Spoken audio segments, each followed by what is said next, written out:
Hi, my name's Anna Moller. I'm General Manager at the Motor Trade Association of South Australia.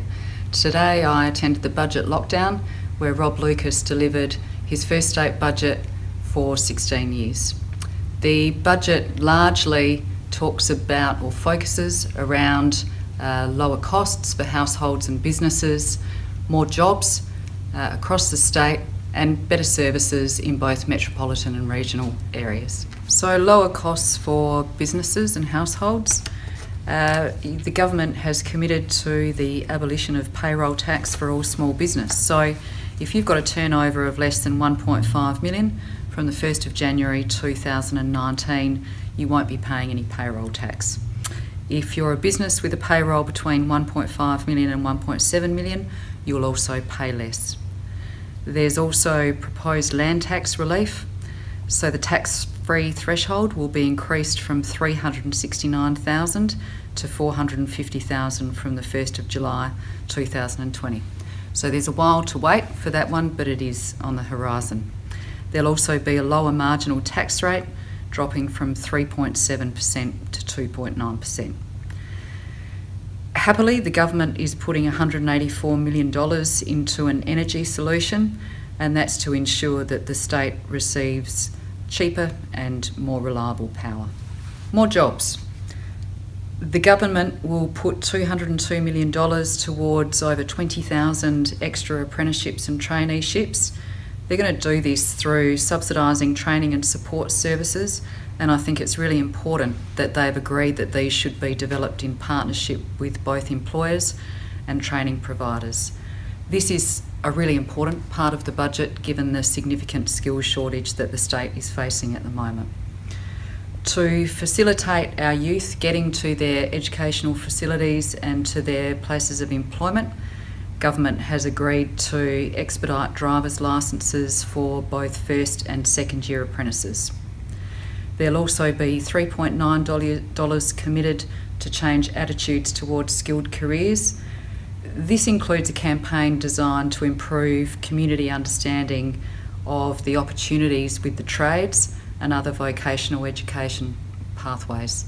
So for a long time, particularly in the school environment, there's been a great disparity between the way that tertiary education in universities and their qualifications that often don't lead to a career have been promoted over and above trade qualifications in the vet sector. So it's nice to see that that's being addressed in this budget.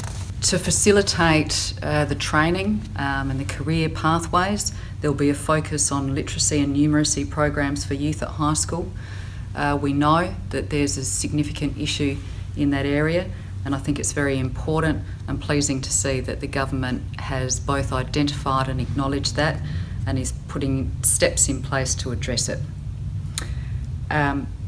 Industry assistance. In the past, there has been something like over 30 industry funds, so lots and lots of different pots of money that businesses had to try and sift through to find something that was perhaps appropriate for them.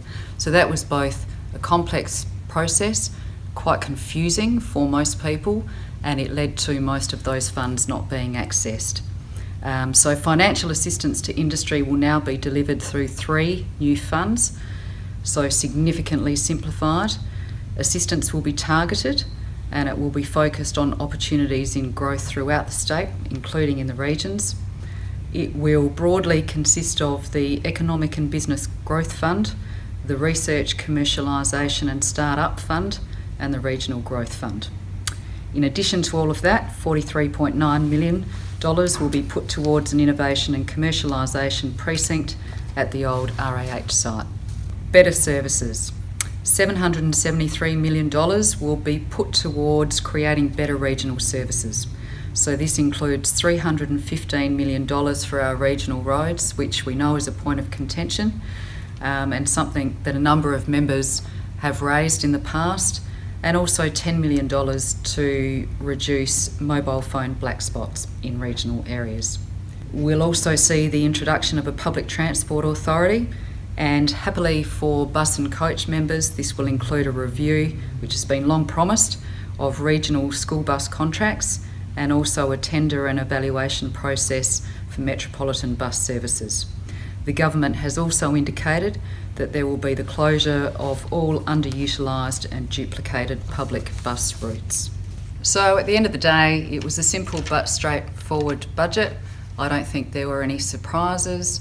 I think the Treasurer was very focused on wanting to be safe.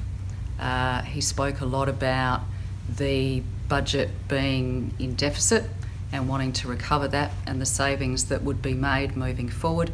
But he also wanted to make sure that significant monies were put into the places that they were needed. So he did make some reference to it not being a salami slicing exercise, which said that he just took 5% off the top of everything. He wanted to deliver a far more targeted budget than that.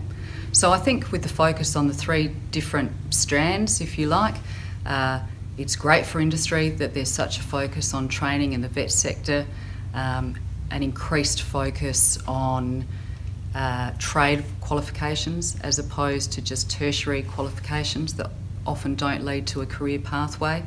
A lot of money is going into both regional and metropolitan areas, which is a positive sign.